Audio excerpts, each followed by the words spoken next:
刚过61岁生日的香港影帝梁家辉，在演艺圈是个出名的爱家好男人，和妻子江嘉年与2个女儿梁颖晨 Cho 和梁静熙 Nikki 感情超好，时常分享一家人甜蜜互动的过程。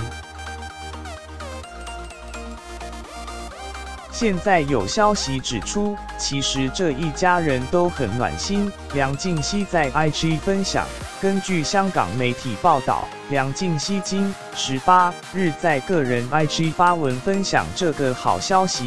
Delia 是在梁家辉家中工作30年的外籍帮佣，去年他11月被诊断出罹患了子宫颈癌第2期，肿瘤超过7公分。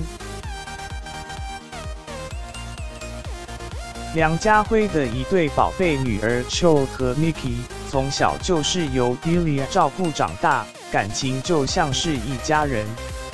Delia 治疗期间，全家人陪着她抗癌。此外，梁家辉也安排了 Delia 的姐姐 Elsa 前来陪伴，大家一起陪同 Delia 抗癌。最后，经过每星期1次的化疗、5天放射治疗和4次电疗，终于顺利战胜病魔。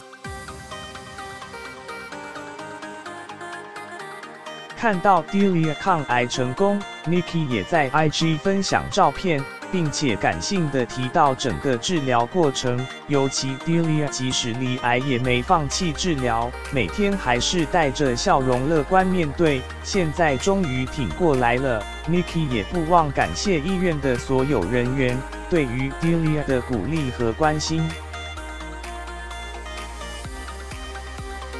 其他网友得知后，也纷纷献上祝福。